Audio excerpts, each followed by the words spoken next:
we say does not apply to them. But it does apply to the average person. It applies even to the person who thinks they're pretty busy. You will find, if you look into your own life, that you are seldom so tired that you cannot do what you really want to do. You are so tired you can hardly drag one foot in front of the other. But the newspaper says it is a month-end sale with rare bargains. Suddenly your energy enables you to go downtown and fight in a store for 8 hours, being trampled on and trampling on, in the hope of saving $1.16. Your energy comes back. It comes back because it follows interest. It follows the mind. The main point we'd like to make is that energy resources are turned on and off by the mind. That when the mind says, I'm weary, then we are really tired.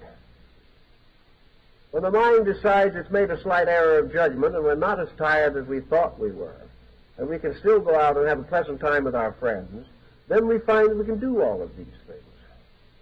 Modern man in Western world is not so physically fatigued that he cannot do nearly anything that he wants to do. But more and more in this generation, he does not want to do anything.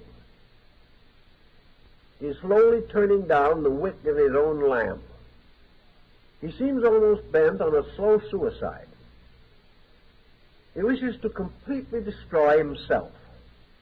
He wishes to surround himself with hopelessness and helplessness. If you ask him, he will deny it. But watch him, and you will see him prove it day after day. Now, why should a person do this?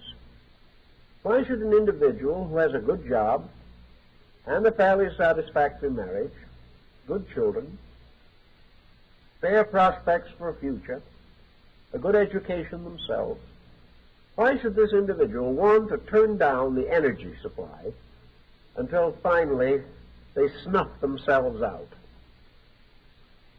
The only possible answer to this is some kind of internal frustration, fear, boredom, helplessness, or a feeling of total individual or collective futility.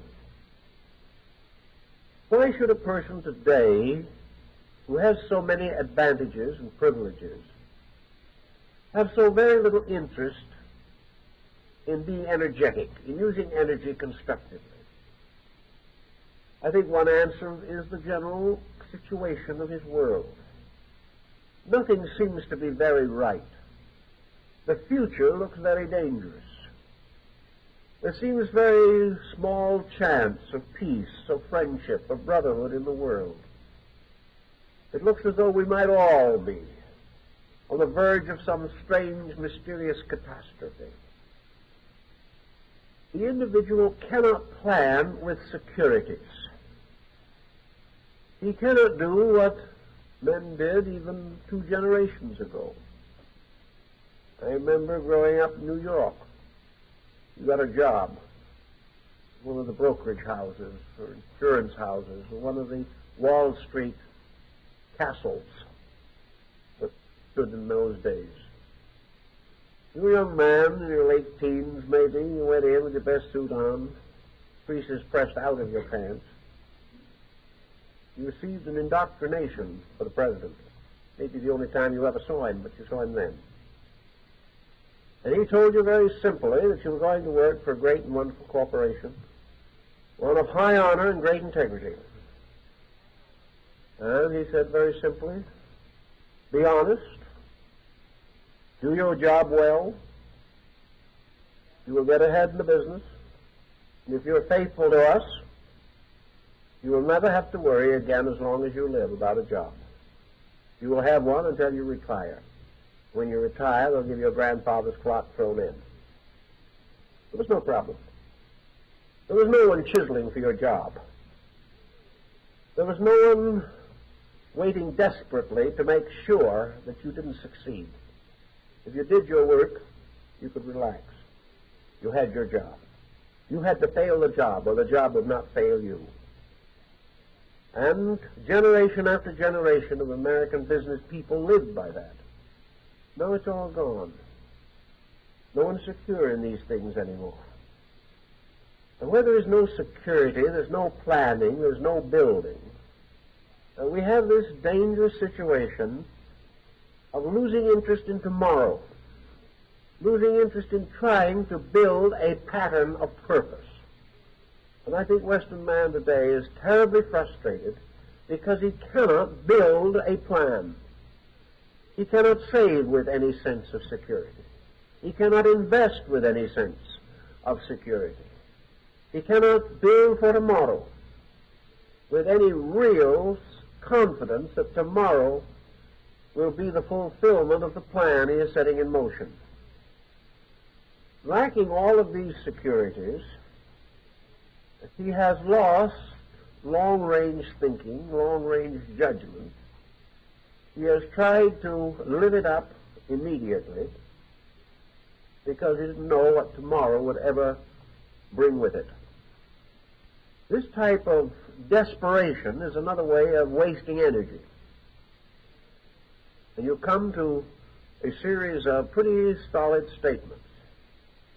It takes a certain amount of energy to shovel dirt.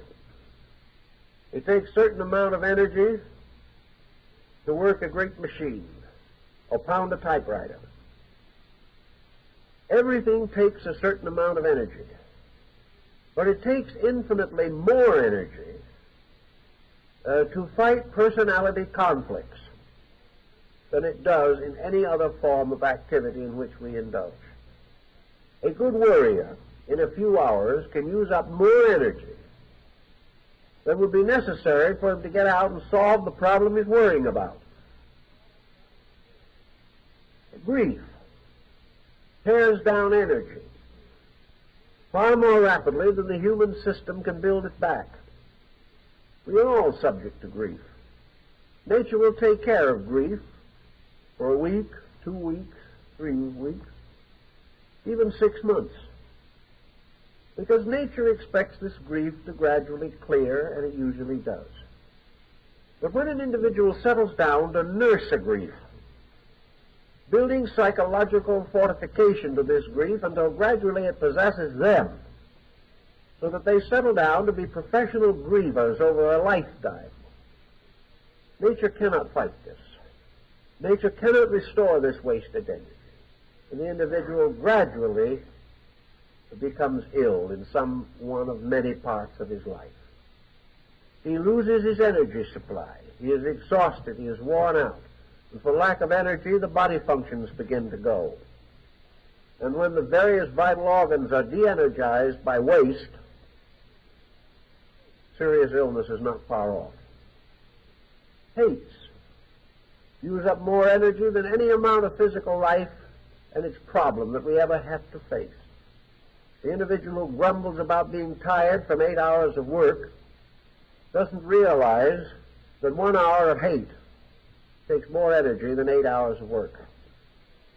He is wearing himself out. He is destroying himself by his own emotional and mental attitude. So one of the reasons why people lose love of life and lose the vim to live, lose gaiety of spirit, is because more and more we are catering to neurotic attitudes. And these attitudes are nothing but energy wasters. They tear us down, they deplete us, and they finally leave us open to most any physical ailment that may come along. There's no need for us to permit this, but we do. So we tell people these things. We say to the individual, you have a very bad jealous streak in you. This jealousy is just as dangerous as a very dangerous bacteria. This jealousy can do you just as much harm in the long run as almost any physical ailment from which you can suffer. This jealousy can eat you out like a cancer. It can weigh you down and deplete you like a tuberculosis. Only you don't think of jealousy as a disease. You think of it as a well-justified emotion. but you have no realization of what it is doing to you.